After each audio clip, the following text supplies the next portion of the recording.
datang di shift 3. Saat kebanyakan orang terlelap, disinilah cerita-cerita yang tak pernah ingin diceritakan justru mulai bernapas. Di channel ini, kita membuka kembali kisah-kisah kelam, rekaman misteri, dan peristiwa tak masuk akal yang terjadi di waktu shift 3. Setiap suara, setiap bayangan, punya cerita, dan kami ada di sini untuk mengungkapnya. Sebelum kamu melangkah lebih jauh ke dalam kegelapan, tekan subscribe, nyalakan lonceng, share video ini, dan tinggalkan komentar atau masukanmu, agar shift 3 bisa terus tumbuh dan menghadirkan misteri-misteri yang lebih dalam, lebih gelap, dan lebih nyata. Bersiaplah, karena begitu kamu masuk ke shift 3, kamu mungkin tidak akan melihat malam dengan cara yang sama.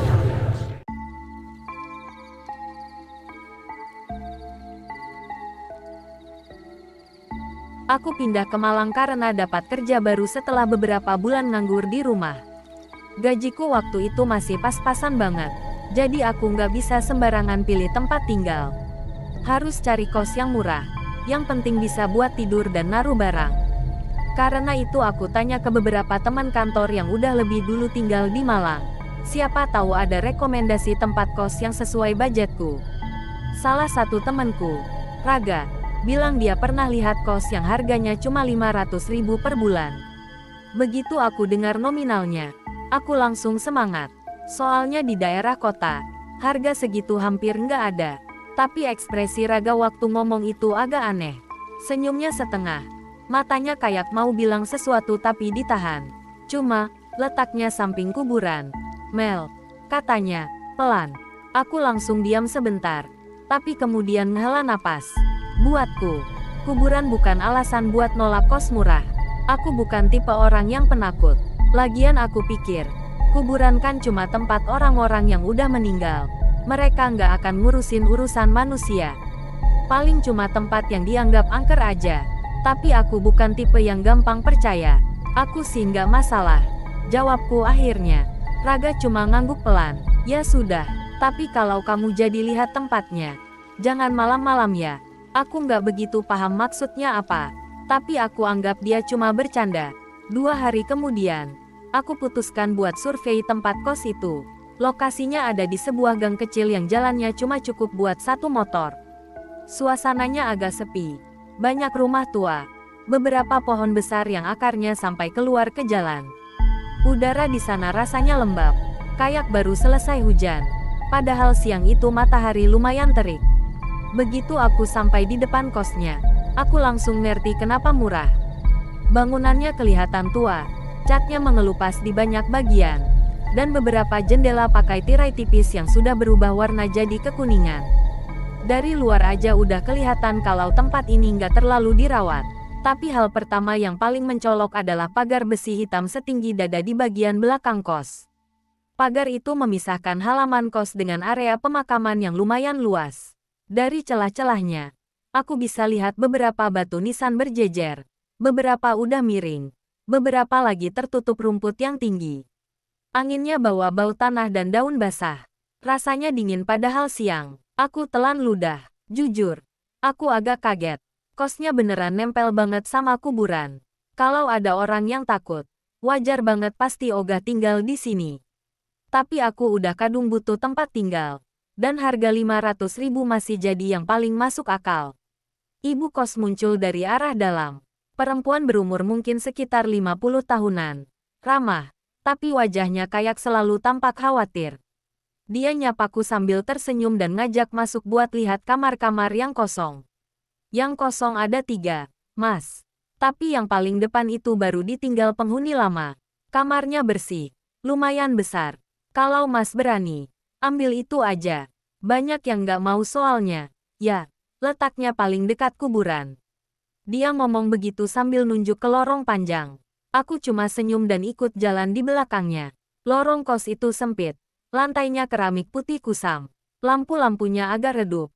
Beberapa kedip-kedip. Setiap aku melangkah, suara sepatuku bergema di sepanjang lorong kosong. Dan itu bikin tempat ini terasa lebih sepi dari yang seharusnya. Kamar paling depan ternyata ada di pojok, dekat pintu masuk. Posisi kamar itu lumayan enak sebenarnya. Nggak jauh dari gerbang kos. Tapi kalau ngintip dari jendela kecil di kamarnya, aku bisa langsung lihat pagar besi hitam yang memisahkan kos dari kuburan. Jaraknya cuma sekitar 3 meter. Aku coba masuk. Ruangannya sederhana. Cukup untuk kasur, meja kecil, lemari, dan gantungan baju. Lantainya agak dingin. Temboknya lembab, tapi nggak bau. Semua masih bisa dibilang wajar. Tapi ada sesuatu yang nggak bisa kujelaskan. Ruangannya kayak terlalu sepi. Suara dari luar hampir nggak kedengaran. Padahal tadi sebelum masuk, aku masih dengar suara motor lewat depan gang. Aku nutup pintu kamar dan langsung sadar kalau engselnya agak longgar. Pas pintu ditutup, daun pintu itu sedikit goyang sendiri. Seperti ada hembusan angin di lorong. Padahal nggak ada jendela yang kebuka. Ibu kos berdiri di belakangku sambil memperhatikan ekspresiku. Gimana, Mas? Cocok. Biasanya kalau ada yang lihat kamar ini, langsung suka, katanya sambil tersenyum. Tapi senyumnya ada sesuatu yang aneh. Kayak dipaksain. Ada ketegangan kecil di wajahnya. Matanya nggak langsung lihat mataku. Kayak menghindar. Dari cara dia ngomong pun ada jeda. Kayak dia mikir dulu apa harus ngasih tahu sesuatu atau enggak. Aku tanya, penghuni sebelumnya kenapa pindah? Bu. Ibu kos mendadak diam sebentar. Ya, pindah kerja. Jawabnya pendek. Caranya ngomong itu terlalu cepat. Kayak dia pengen selesai ngomong secepat mungkin biar aku nggak nanya lebih jauh. Aku mulai curiga kalau ada sesuatu yang disembunyikan. Tapi aku nggak mau langsung menduga yang aneh-aneh. Bisa aja itu cuma masalah biasa. Lagian nyari kos murah di daerah strategis bukan hal mudah. Kamar ini lumayan besar dan harga 500.000 itu udah paling oke. Tapi waktu aku lagi lihat-lihat kamar, pandanganku kebetulan mengarah ke bawah pintu. Ada bekas goresan di sana. Goresan panjang. Kayak bekas kuku atau benda tajam yang digeret ke kayu berulang kali. Goresannya dari ujung atas sampai bawah. Beberapa garis tebal, beberapa tipis. Kelihatannya udah lama. Aku sempat tunduk dan memegangnya sebentar. Ini kok kayak garukan ya, Bu? Tanyaku sambil nunjuk garis-garis itu. Ibu kos langsung kaku. Oh, itu bekasnya penghuni lama. Dia sering bawa barang. Jadi kena gesekan. Nggak apa-apa. Nanti saya cat ulang. Katanya cepat. Nada suaranya berubah. Lebih tergesa-gesa. Seolah dia nggak mau aku bahas itu. Aku cuma ngangguk. Tapi perasaan aneh masih ada. Goresannya nggak kelihatan seperti bekas gesekan barang. Terlalu rapi. Terlalu panjang dan lurus. Seperti dibuat dengan sengaja oleh seseorang. Atau sesuatu. Tapi lagi-lagi, aku tahan pikiran itu. Mungkin karena aku tahu tempat ini dekat kuburan. Jadi pikiran otomatis jadi lebih sensitif. Aku tarik napas panjang. Ngeliat sekeliling kamar sekali lagi. Dan pada akhirnya aku mengambil keputusan. Ya sudah, Bu. Saya ambil kamarnya. Ibu kos tersenyum lega. Lega banget. Sampai-sampai terlihat jelas di wajahnya. Syukurlah, Mas. Jarang ada yang mau kamar ini sekarang. Kata-katanya itu membuat aku sedikit heran. Sekarang, maksudnya dulu masih banyak yang mau. Kenapa sekarang tiba-tiba banyak yang nolak? Tapi aku nggak nanya lagi. Aku cuma mau cepat beres, pindahan, dan istirahat. Tapi saat aku keluar dan nutup pintu kamar itu untuk terakhir kalinya sebelum resmi masuk, aku mendengar suara kecil dari dalam. Kayak ada sesuatu jatuh pelan di lantai. Padahal tadi nggak ada apa-apa di sana. Aku menoleh ke arah ibu kos. Bu, tadi ada yang jatuh di dalamnya. Ibu kos hanya menelan ludah dan tersenyum kaku. Ah, angin. Mas. Biasanya begitu. Padahal jendelanya tadi tertutup rapat. Aku melangkah pergi menuju pintu keluar tanpa banyak tanya. Tapi sebelum benar-benar keluar dari lorong, aku sempat merasa seperti ada yang mengawasi dari dalam kamar itu. Perasaan yang dingin menjalar dari tengkuk sampai tulang belakang. Aku langsung jalan lebih cepat. Dan untuk pertama kalinya, aku mulai merasa, mungkin harga 500.000 itu memang terlalu murah untuk sesuatu yang letaknya persis di samping kuburan. Malam pertama di kos itu, aku pikir semuanya bakal baik-baik saja. Setelah beberes sedikit dan mandi, aku merasa cukup lelah. Hari itu aku habiskan untuk pindahan dan kerja. Jadi tubuhku benar-benar minta istirahat. Lampu kamarku padamkan.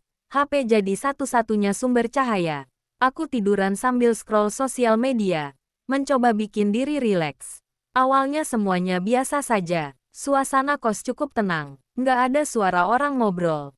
Nggak ada suara TV. Bahkan suara motor di luar gang pun samar. Tapi makin lama, keheningan itu malah bikin aku sadar kalau tempat ini terlalu sepi. Saking sepinya, suara nafas sendiri aja terdengar jelas. Sekitar jam 11 lewat, aku mulai ngantuk. Mata mulai berat, HP pun kumatikan. Kuletakkan di meja kecil di samping kasur. Aku tarik selimut, memejamkan mata, berusaha tidur cepat karena besok harus bangun pagi. Tapi baru beberapa menit memejamkan mata, aku mendengar suara itu. Kriit, kriit. Aku langsung membuka mata. Suara itu datang dari arah pintu kamarku. Suara gesekan halus, seperti sesuatu yang diseret pelan di lantai. Aku diam dulu, berusaha memastikan aku nggak salah dengar. Bisa saja itu suara angin, kan? Atau suara kayu mengembang karena lembab. Tapi suara itu terdengar lagi. Kriit, kriit, kriit. Kali ini lebih panjang, lebih teratur. Nggak seperti bunyi random. Bunyi itu seperti langkah. Langkah kecil, pelan, jelas. Ritmenya stabil. Awalnya aku berusaha mikir logis. Mungkin itu kucing. Di daerah kos sering ada kucing liar yang suka keluyuran malam-malam. Tapi semakin aku dengarkan, semakin aku sadar kalau itu bukan suara kaki kucing. Suaranya terlalu berat untuk kucing, tapi terlalu ringan untuk manusia. Aku penasaran, tapi juga takut. Karena itu aku mencoba buat lihat ke arah pintu. Kamar itu gelap kecuali cahaya samar dari lampu lorong yang masuk lewat celah bawah pintu. Dan yang bikin aku makin merinding, pintunya bergoyang sedikit, pelan. Seolah ada sesuatu atau seseorang yang berdiri di depannya. Bukan dorongan keras, bukan gedoran, hanya goyangan kecil, halus tapi cukup buat aku tahu ada yang berdiri tepat di balik pintu.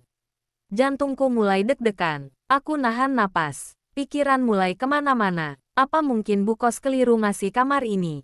Apa mungkin memang ada sesuatu yang dia sembunyikan? Tapi rasa penasaran itu lebih besar dari takutku. Aku bangkit perlahan, menapakkan kaki ke lantai yang dingin.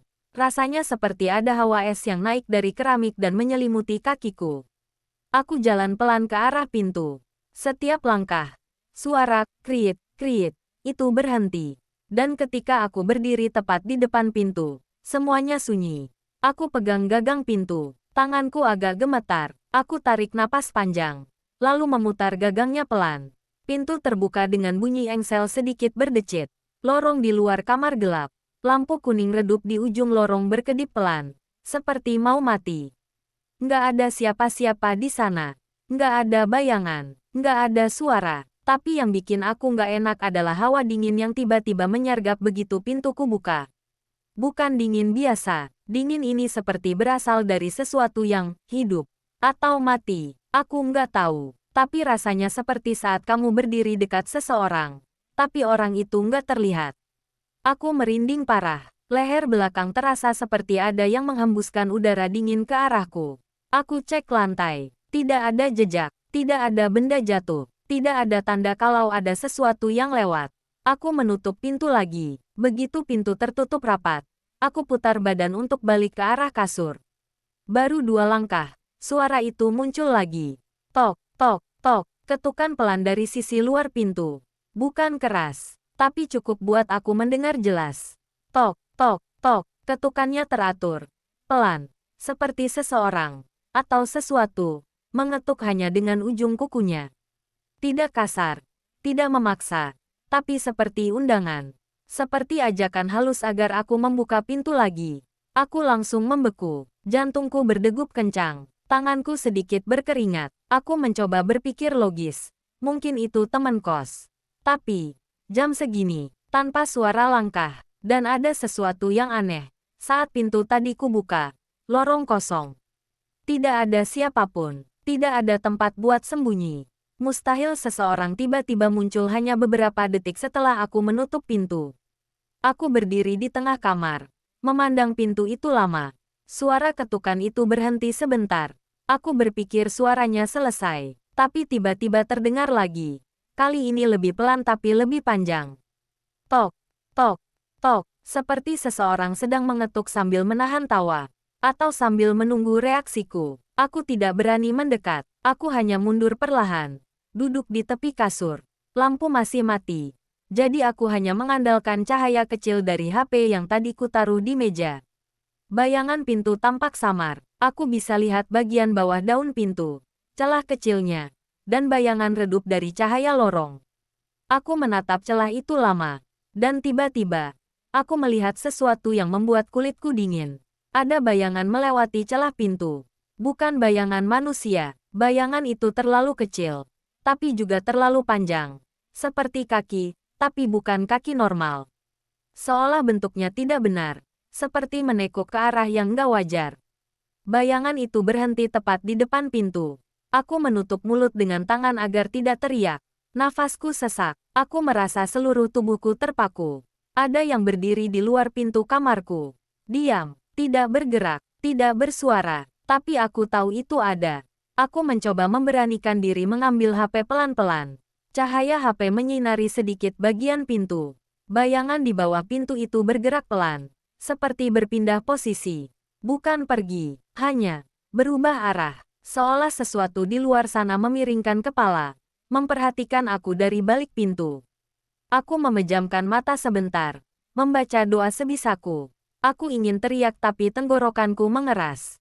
Aku ingin lari tapi kakiku lemas. Ketukan itu muncul lagi. Pelan. 3 kali. Tok, tok, tok. Tapi kali ini, setelah ketukan ketiga, aku mendengar sesuatu yang jauh lebih membuatku gemetar. Deru napas. Dari balik pintu. Pelan, tapi jelas. Seperti seseorang menarik napas hanya beberapa sentimeter dari kayu pintu. Aku tahu. Apapun itu. Dia sedang berdiri sangat dekat. Menempel. Menghadap pintu. Menghadap ke arahku. Aku menatap pintu dengan mata membelalak. Aku tidak tahu harus melakukan apa. Aku tidak bisa buka pintu. Aku tidak bisa panggil orang. Suara napas itu terus terdengar pelan. Teratur, seolah menunggu aku melakukan sesuatu. Aku mengambil bantal dan memeluknya erat. Keringat dingin turun dari pelipis. Waktu terasa berjalan sangat lambat.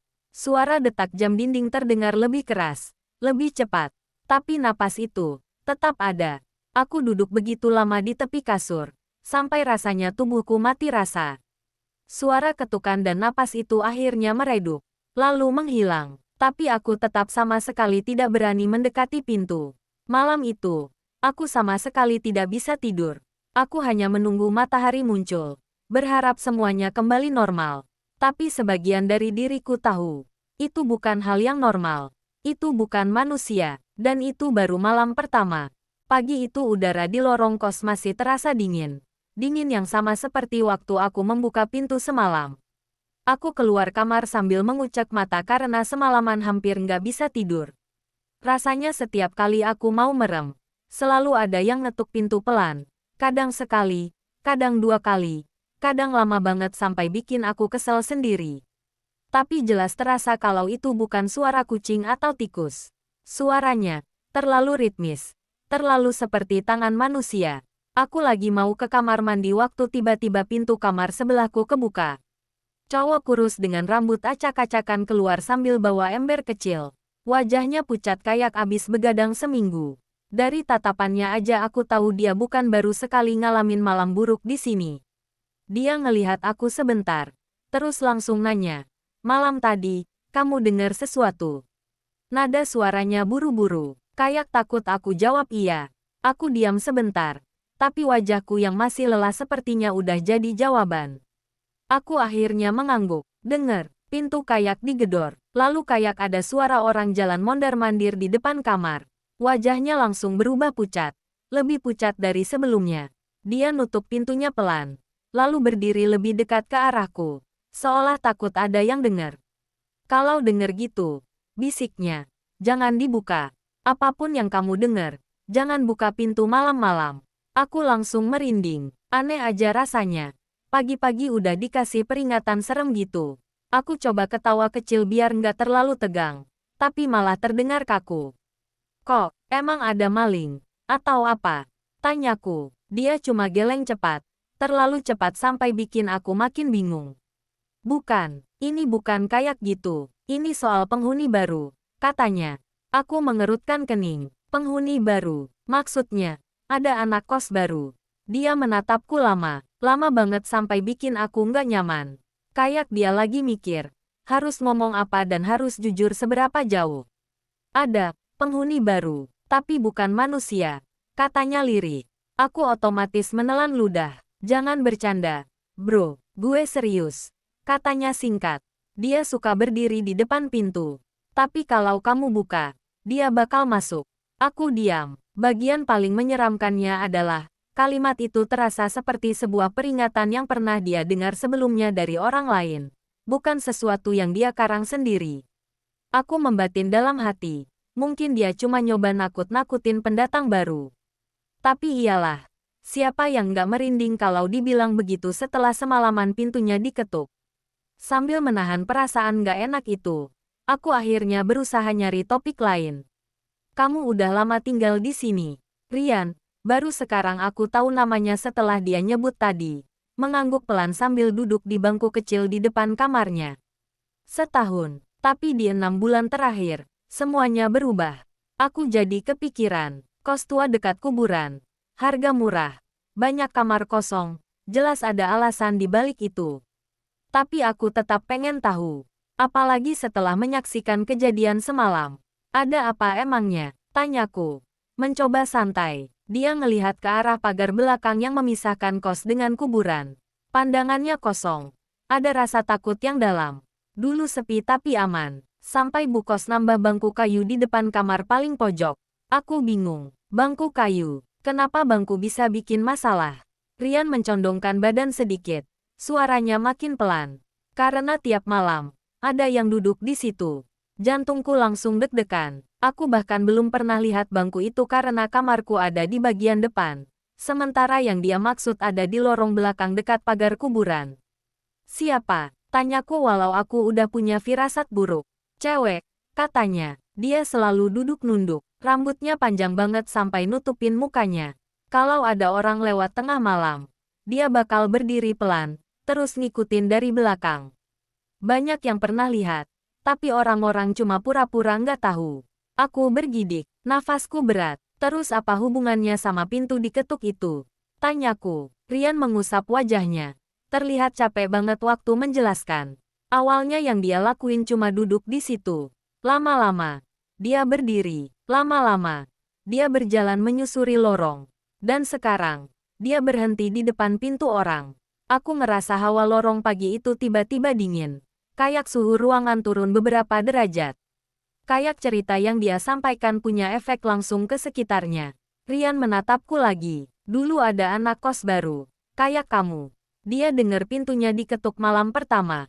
Karena dia pikir itu aku atau Bu Kos. Dia buka. Besok paginya, dia pindah mendadak. Katanya dia lihat perempuan berdiri nempel di pintunya. Rambutnya nutupin wajah. Tapi tubuhnya miring kayak patah. Mulutku terasa kering. Aku membayangkan skenario itu. Dan otakku langsung nolak. Tapi itu kan cerita orang. Bisa aja lebay.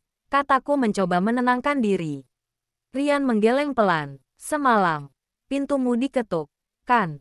Itu bukan hewan, Mel. Dan kamu tahu itu. Aku nggak bisa jawab. Karena memang benar. Suara itu terlalu nyata untuk hanya sekadar hewan. Setelah itu Rian pergi ke kamar mandi. Aku tetap berdiri di lorong sambil memikirkan semua ucapannya. Suara ketukan, langkah kecil, pintu bergoyang. Semua pas sama apa yang aku alami tadi malam. Akhirnya aku kembali ke kamar. Pagi itu suasana kamar berantakan karena aku gelisah semalaman. Aku duduk di kasur sambil memegang kepala. Rasanya aku pengen pindah kos secepatnya. Tapi alasannya konyol banget kalau aku jelasin ke kantor atau keluarga. Aku mau coba berpikir logis, tapi kejadian semalam benar-benar terasa nyata. Dan ucapan Rian tadi bukan kayak cerita iseng mahasiswa gabut. Dia ngomong sambil ketakutan sungguhan.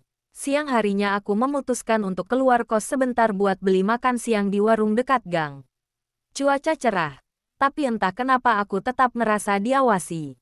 Setiap kali aku ngelewatin pagar belakang, aku selalu melirik ke kuburan itu sebentar. Batu nisan berjajar, Beberapa sudah miring dan ditumbuhi lumut. Ada satu pohon besar yang menjulang tinggi. Akarnya menembus tanah. Tapi yang paling bikin aku nggak enak adalah area itu sangat sepi. Nggak ada suara apapun. Bahkan burung. Aku pulang lagi ke kos sore hari. Dan melihat Rian duduk di depan kamarnya sambil ngerokok. Dia kayak sedang mikirin sesuatu. Aku mau nyapa tapi dia duluan yang ngomong. Mel, katanya pelan. Kalau malam nanti ada suara apapun, jangan buka pintu. Anggap aja nggak dengar. Aku cuma mengangguk. Aku nggak mau panjang lebar lagi karena aku tahu dia nggak bercanda. Aku akhirnya masuk ke kamar dan mengunci pintunya. Malam itu aku mencoba tidur lebih cepat. Tapi sekitar jam 12 lewat, aku mulai dengar suara yang familiar. Pertama pelan, kriit, kriit, seperti ada sesuatu yang menyeret kaki di lantai. Setelah itu suara langkah kecil, kayak seseorang berjalan dengan pelan di lorong. Aku langsung bangun dan duduk di kasur. Jantungku berdetak kencang. Langkah itu makin dekat, makin lama tepat berhenti di depan pintuku. Aku menahan napas. Beberapa detik hening. Lalu, tok, tok, tok, suara ketukan itu pelan tapi jelas. Ketukannya juga lambat, kayak orang yang nggak buru-buru. Setiap jedanya panjang, bikin dadaku makin sesak. Aku menggigit bibirku kuat-kuat, mencoba nahan dorongan buat bangkit dan melihat. Tok, tok, tok, kali ini lebih keras sedikit. Aku menutup telinga pakai bantal, tapi suara itu tetap terasa. Tok, tok, tok, lalu, setelah ketukan terakhir itu, suara lain menyusul. Suara napas pelan, persis di bawah celah pintu. Seakan ada yang sedang berdiri tepat di luar sana, menunduk dan mengendus. Aku membeku. Aku nggak berani gerak sampai suara itu akhirnya perlahan-lahan menjauh. Malam itu aku baru sadar satu hal. Penghuni baru yang diceritakan Rian itu bukan sekadar lewat. Dia sedang cari pintu yang mau terbuka. Dan aku tahu, besok malam, dia akan datang lagi.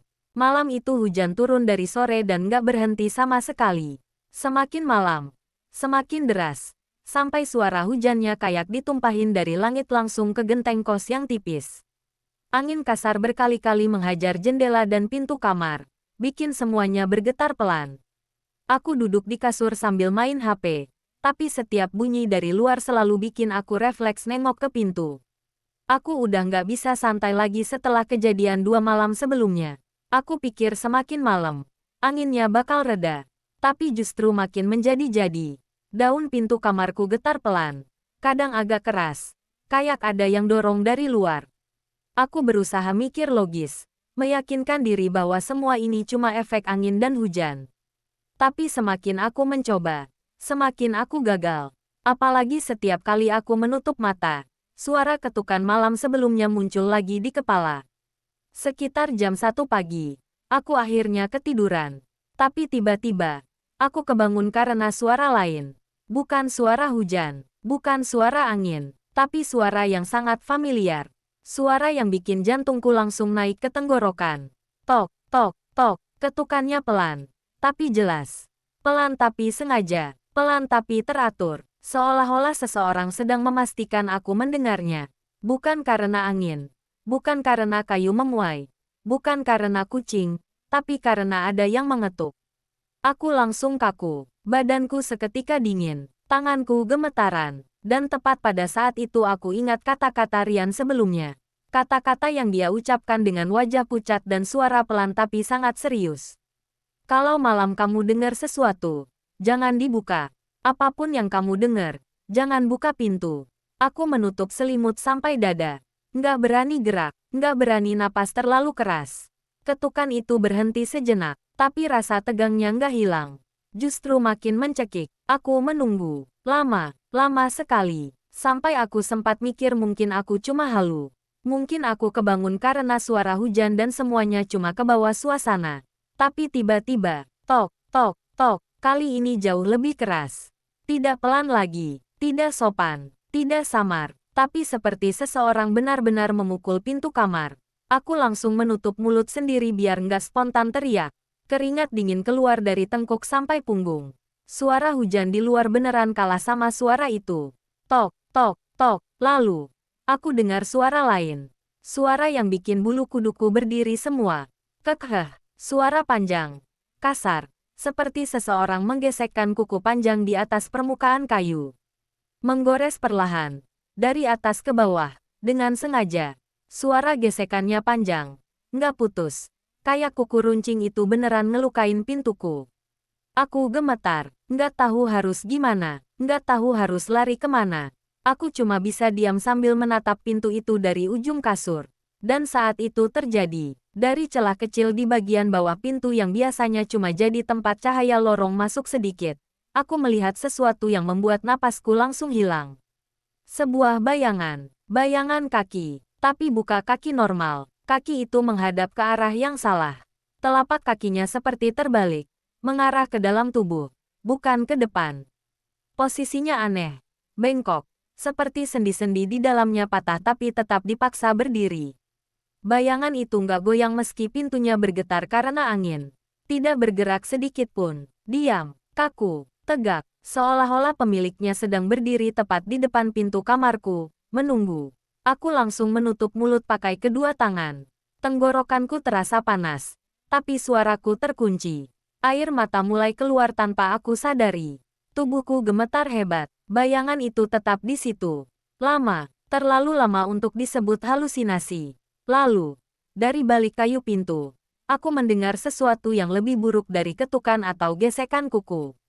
Napas, bukan napas orang capek, tapi napas pendek-pendek yang terdengar patah. Hah, hah, hah. Seolah-olah sosok di luar pintu itu sedang membungkuk dekat sekali dengan permukaan pintu. Mungkin menempelkan wajahnya, sambil berusaha bernapas dengan cara yang gak wajar. Aku meremas selimut, seluruh tubuhku hampir lumpuh. Hah, hah, hah. Dan kemudian, terdengar suara lain.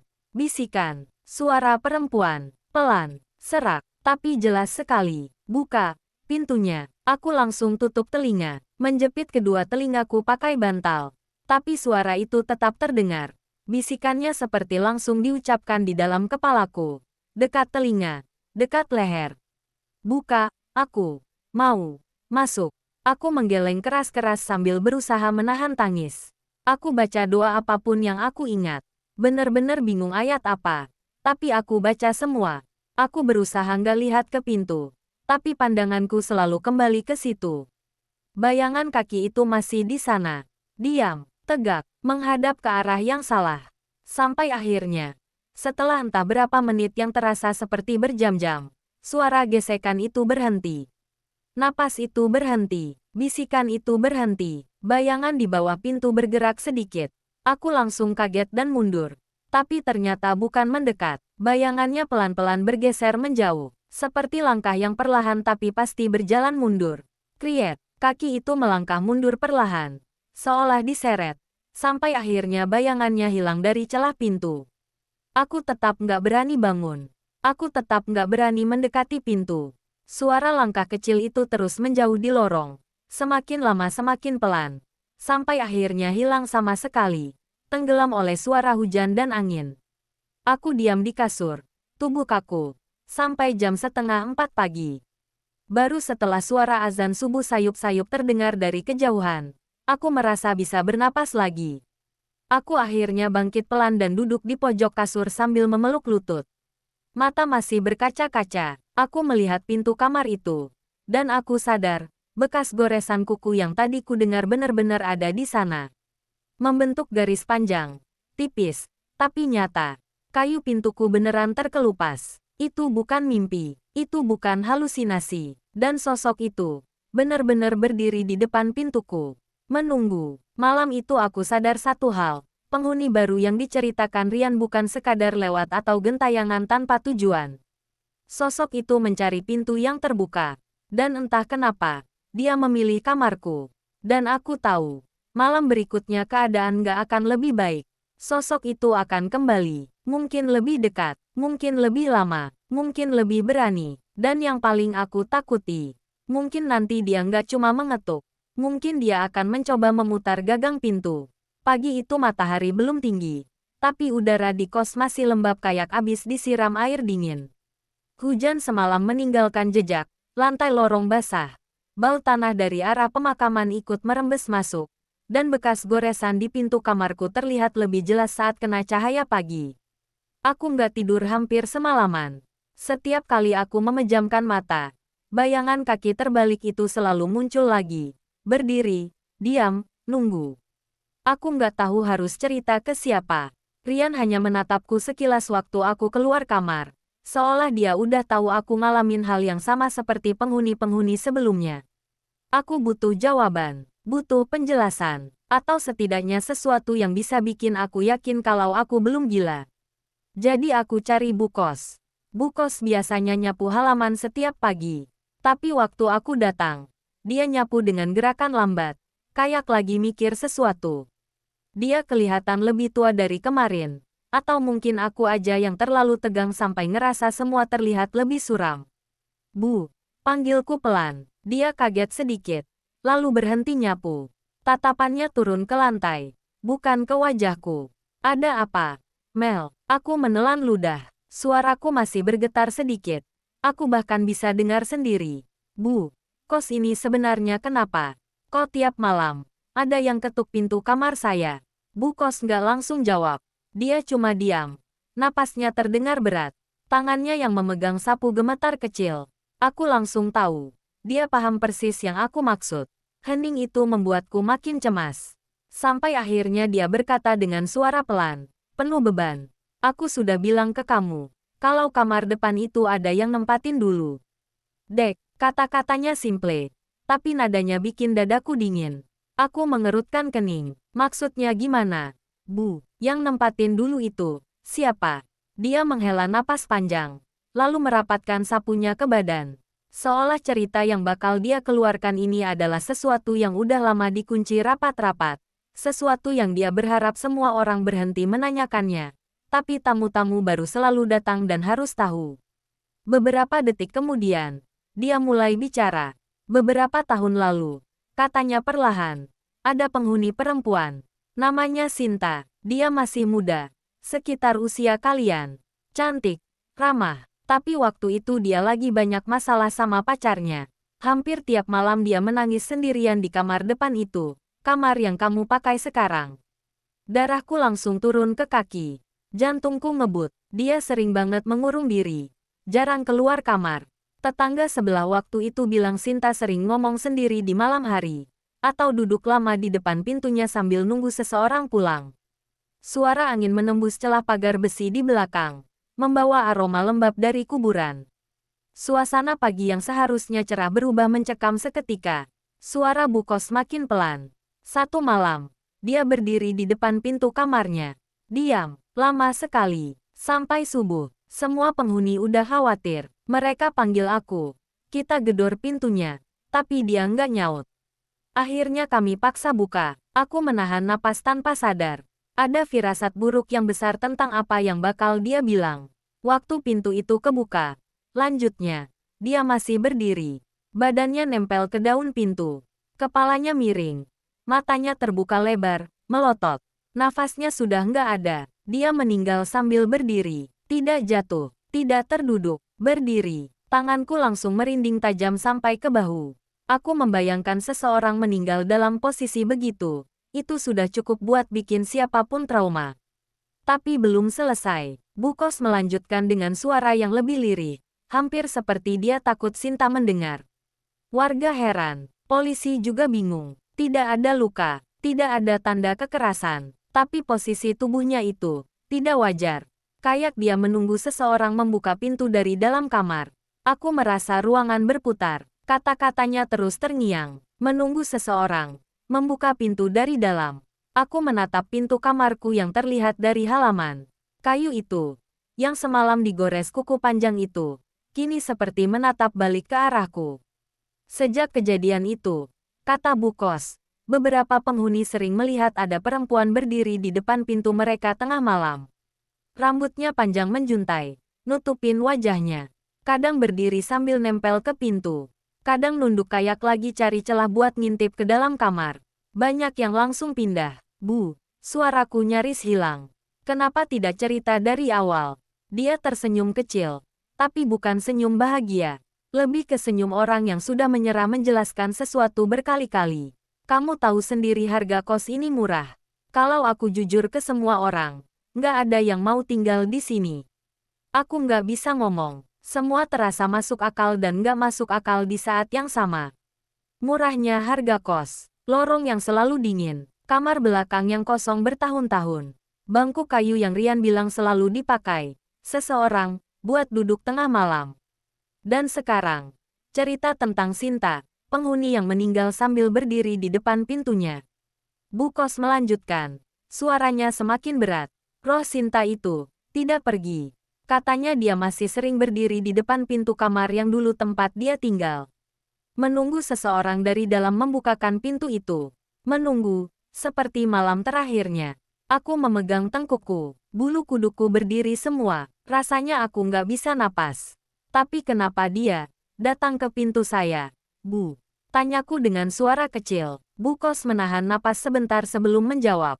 Kamar yang kamu tempati itu, kamar dia. Dunia seakan berhenti. Aku merasa gelombang dingin langsung naik dari kaki ke kepala. Aku nggak bisa menjawab apa-apa. Kata-katanya terlalu berat untuk dicerna. Terutama setelah 3 malam sebelumnya aku mendengar suara ketukan, langkah kaki, dan bisikan perempuan yang meminta pintu dibuka. Bu Kos menatapku dengan mata penuh rasa bersalah. Aku minta maaf, Mel. Harusnya aku bilang dari awal. Tapi semua penghuni yang ambil kamar itu selalu butuh tempat tinggal cepat dan murah. Aku pikir kamu bisa kuat. Tapi kalau kamu mau pindah, aku ngerti. Aku ingin langsung jawab, ya, ingin keluar hari itu juga. Tapi entah kenapa, aku malah diam. Bukan karena aku ingin tinggal di sana, tapi karena otakku benar-benar belum siap memproses semuanya. Aku menghela napas panjang. Bu, kemarin, saya lihat bayangan kaki di bawah pintu. Kakinya kebalik. Itu, apa juga Sinta? Bu Kos menutup mata pelan. Ada ketakutan di wajahnya yang tidak pernah aku lihat sebelumnya. Dia seperti menyimpan bagian cerita yang lebih buruk dari semua yang sudah dia ceritakan. Sinta meninggal sambil berdiri, tapi waktu ditemukan, kaki kirinya tertekuk patah. Sendinya terpelintir, mungkin karena dia jatuh dulu sebelum akhirnya bersandar ke pintu. Atau, seseorang menyeretnya. Dia menatapku lama. Tanda itu selalu kelihatan kalau rohnya muncul. Aku langsung merasa mual. Jadi bayangan yang aku lihat malam itu, kaki terbalik itu, benar-benar miliknya. Dan dia berdiri di depan pintu kamarku. Kamar yang dulu menjadi tempat dia menghabiskan malam terakhirnya. Menunggu seseorang membuka pintu. Bu Kos menutup pembicaraan dengan suara yang nyaris bergetar. Kalau kamu dengar ketukan malam-malam, jangan sampai buka pintu. Kalau kamu buka, dia nggak akan pergi. Aku tidak menanggapi. Kakiku lemas. Rasanya mau roboh. Aku berjalan kembali ke kamar dengan langkah gontai. Dan sepanjang perjalanan itu, satu pikiran terus menghantui. Kalau Sinta terus mengetuk pintuku setiap malam, apa yang terjadi kalau suatu malam aku ketiduran dan gak sadar tanganku memutar gagang pintu? Mungkin itu yang dia tunggu. Mungkin itu yang dia cari sejak malam terakhirnya. Pintu yang dibuka dari dalam. Malam itu aku sebenarnya sudah berusaha menenangkan diri. Sejak mendengar cerita dari Bu Kos, seluruh pikiranku kacau. Rasanya setiap sudut kamar jadi terasa penuh sesuatu yang gak kelihatan. Lampu kupasang paling terang. Tirai jendela ku tarik rapat. Dan aku sengaja tidur dengan posisi membelakangi pintu supaya nggak terlihat jelas kalau ada bayangan lewat. Tapi dari jauh dalam hati, aku tahu malam itu nggak bakal jadi malam biasa.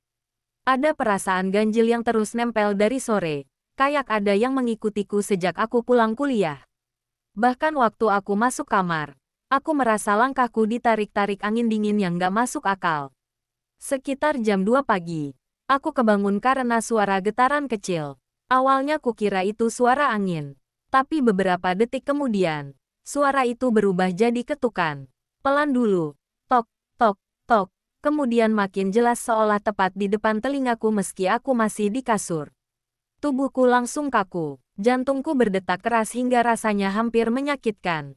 Aku menarik napas perlahan, berharap itu hanya halusinasi. Tapi justru yang terjadi sebaliknya. Ketukannya berubah jadi keras. Tok, tok, tok. Pintu kamarku bergetar kuat seperti dipukul pakai kedua tangan sekaligus. Getarannya sampai membuat gantungan kunci kecil di pintu ikut berdering pelan. Aku spontan menegakkan tubuh dan memelototkan mata ke arah pintu.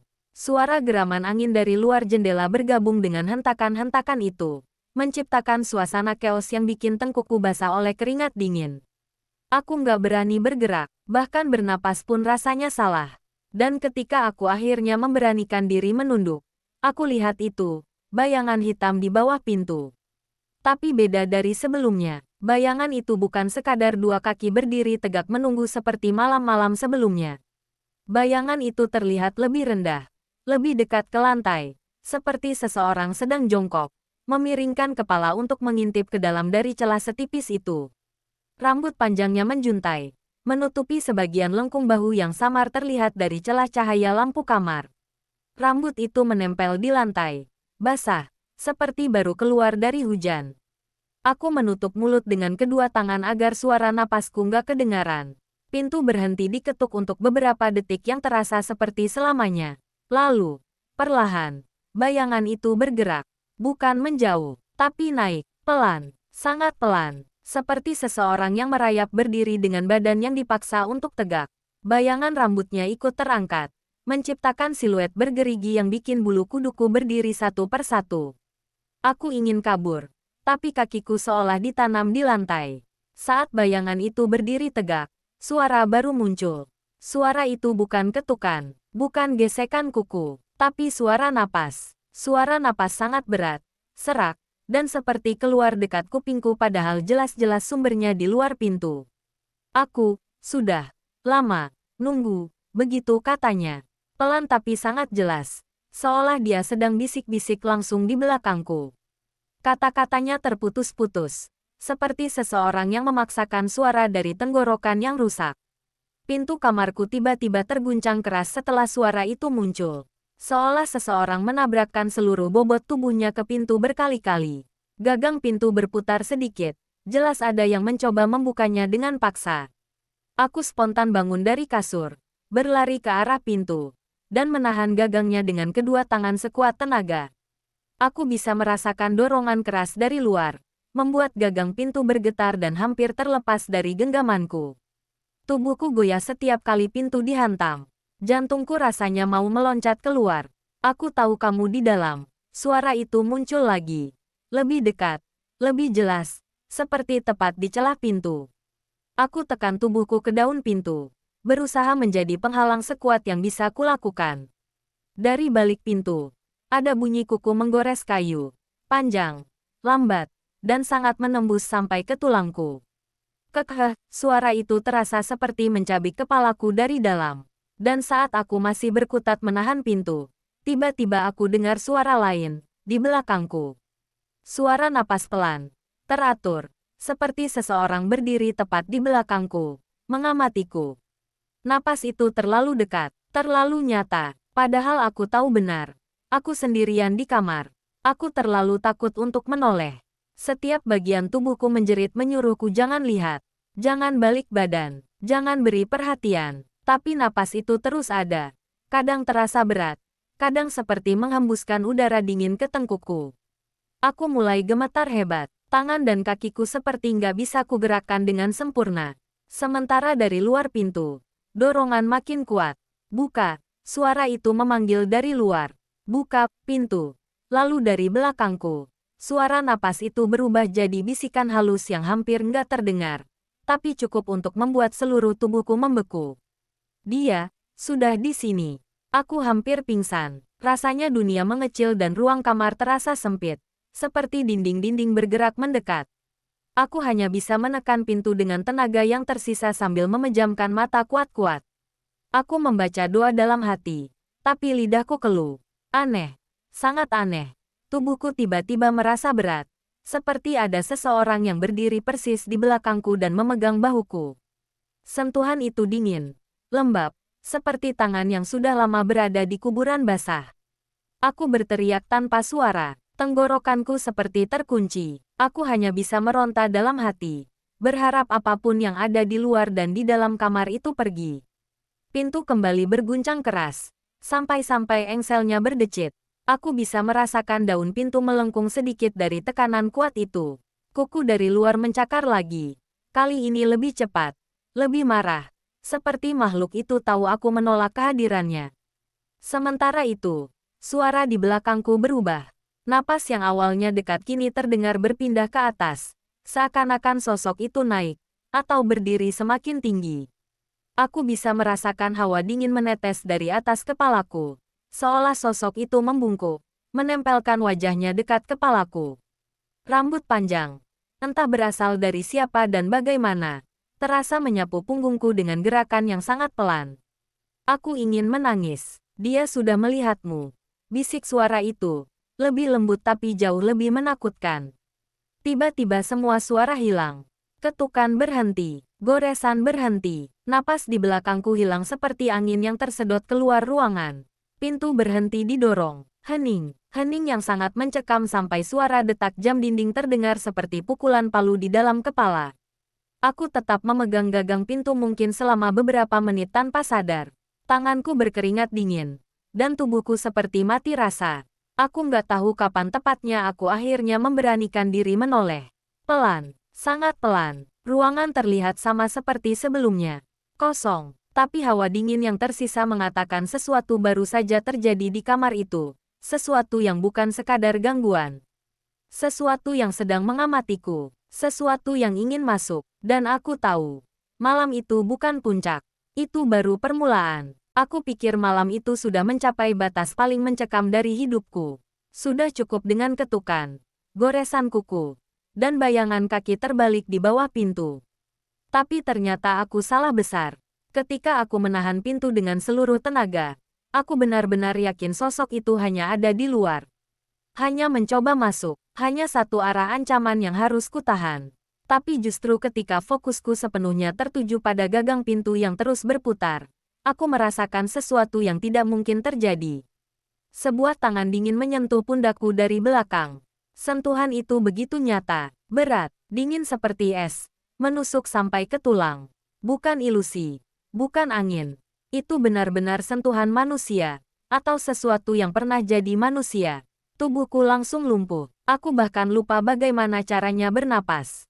Perlahan, sangat perlahan, aku memaksa tubuhku berputar. Dan ketika aku menoleh, semuanya runtuh. Di sudut kamar, tepat di bawah rak buku kecilku, berdiri sosok perempuan dengan posisi membelakangiku. Rambutnya panjang, hitam kusut, jatuh menutupi hampir seluruh punggung. Bajunya lusuh, menempel pada kulit seperti abis kehujanan. Ada tetesan air jatuh pelan dari ujung rambutnya, membuat lantai kamarku basah. Tubuhnya kaku, bukan seperti orang hidup yang sedang berdiri. Lebih seperti seseorang yang sudah meninggal berhari-hari, lalu dipaksa berdiri tegak oleh sesuatu yang tidak seharusnya. Aku ingin berlari saat itu juga, tapi kakiku seolah menempel pada lantai. Tubuhku bergetar hebat, suasana kamar seketika berubah sangat dingin, sampai-sampai uap napasku terlihat samar. Perempuan itu tidak bergerak sedikit pun. Tak ada suara, tak ada napas. Hanya kehadirannya saja yang sudah cukup membuatku hampir pingsan. Kemudian sesuatu yang tidak manusiawi terjadi. Kepalanya mulai bergerak, bukan menoleh seperti manusia normal, tapi benar-benar berputar ke belakang. Perlahan, sangat perlahan, ada suara halus seperti tulang yang digeser paksa. Retakan-retakan kecil yang berulang. Rambutnya terpeleset sedikit, memperlihatkan bagian leher yang menegang dan memanjang seolah tidak memiliki batas. Aku mundur tanpa sadar. Punggungku menempel ke daun pintu. Ketika kepalanya akhirnya berhenti berputar 180 derajat, aku melihat wajahnya. Matanya kosong, sangat kosong. Seperti dua lubang hitam yang tidak dipenuhi apapun kecuali kehampaan. Kulit sekitar matanya pucat membiru, seolah aliran darahnya sudah lama berhenti. Tapi bagian paling membuatku ingin muntah adalah mulutnya. Sobek sampai ke pipi. Seperti seseorang merobeknya dengan dua tangan dari kedua sisi. Luka itu tidak mengeluarkan darah, hanya menganga gelap dengan gigi-gigi yang tidak lurus dan terlalu banyak, seperti gigi orang yang memakan sesuatu dengan rakus bertahun-tahun. Lalu dia berbicara, suaranya bergetar, pecah, serak, dan terdengar seperti dua suara sekaligus, suara perempuan dan suara sesuatu yang lebih tua, lebih gelap. Buka pintunya, biar aku masuk. Ketika suara itu keluar, seluruh tubuhku lumpuh. Gagang pintu di belakangku ikut bergerak lagi. Padahal aku yakin, sangat yakin, aku sudah mengunci pintu 2 kali. Tapi kunci itu berputar pelan, seolah disentuh dari kedua sisi sekaligus. Pintu kamar bergeser beberapa milimeter. Ada udara dingin menyelinap masuk dari pinggirnya. Tanpa aku sempat melakukan apapun, pintu itu terbuka sendiri. Bukan terbuka normal, tapi terbuka perlahan seperti sengaja dibukakan oleh sesuatu dari luar yang tidak sabar menunggu. Angin malam yang sangat dingin masuk ke kamar. Tirai jendela bergoyang meski jendela tertutup. Lampu kamar meredup seperti hampir padam. Saat pintu terbuka penuh, perempuan itu bergerak. Tidak berjalan, tidak melangkah, tidak merayap, tapi seperti terseret oleh sesuatu yang tak terlihat. Tubuhnya bergerak cepat ke arah pintu. Ke posisi yang sama persis seperti yang aku lihat dari bawah pintu pada malam-malam sebelumnya. Berdiri tegak, diam, menghadap lurus ke dalam kamar. Kepalanya tetap dalam posisi berputar 180 derajat, membuat wajahnya yang mengerikan tetap menghadapku meski tubuhnya menghadap pintu. Seolah dia kembali ke tempatnya, tempat favoritnya, tempat ia menunggu seseorang membuka pintu. Itu momen ketika tubuhku akhirnya bisa bergerak. Entah bagaimana, entah dari mana, aku menemukan tenaga untuk berlari. Aku tidak mengambil HP, dompet, sandal, apapun. Aku hanya berlari, menerjang pintu yang masih terbuka, melewati dia, hanya beberapa sentimeter dari wajahnya yang menganga. Saat aku melewatkannya, aku bisa merasakan aroma busuk air tergenang bercampur tanah basah, seperti tubuh yang dibiarkan lama di ruang lembab. Aku berlari menuruni tangga kos seperti orang gila. Hampir jatuh 2 kali. Lalu aku menembus pintu depan tanpa menoleh sedikit pun. Aku terus berlari ke jalan besar. Tidak peduli kalau hanya memakai kaos tipis dan celana tidur. Tidak peduli udara dingin yang menusuk. Tidak peduli ada orang yang melihatku dengan tatapan aneh. Yang ada hanya satu hal dalam pikiranku. Pergi sejauh mungkin dari gang itu. Sejak malam itu, aku tidak pernah kembali ke kos itu. Semua barangku kutinggalkan. Bahkan ketika Bu Kos mencoba menghubungi untuk menanyakan kapan aku akan mengambil barang, aku tidak menjawab. Aku tidak sanggup kembali ke sana meski hanya untuk membuka pintu dari jauh. Beberapa minggu kemudian, saat aku sudah pindah ke tempat lain, aku mendengar kabar dari tetangga kos yang kebetulan ketemu di warung dekat kampus. Dengan wajah tenang, dia bilang kalau kamar depanku sudah ditempati lagi. Penghuni baru, katanya anak kuliahan juga, baru pindahan dari luar kota. Aku tiba-tiba merinding waktu mendengar itu, tapi aku berusaha cuek. Sampai tetanggaku melanjutkan kalimatnya, kasihan anak baru itu, katanya tiap malam, dia sering lihat perempuan berdiri di depan pintunya. Diam, nggak bergerak, seperti nungguin dia buka pintu. Setelah mendengar itu, aku kehilangan selera makan seketika. Ternyata apa yang terjadi padaku bukan kebetulan. Bukan gangguan sesaat. Sosok itu memang mencari seseorang.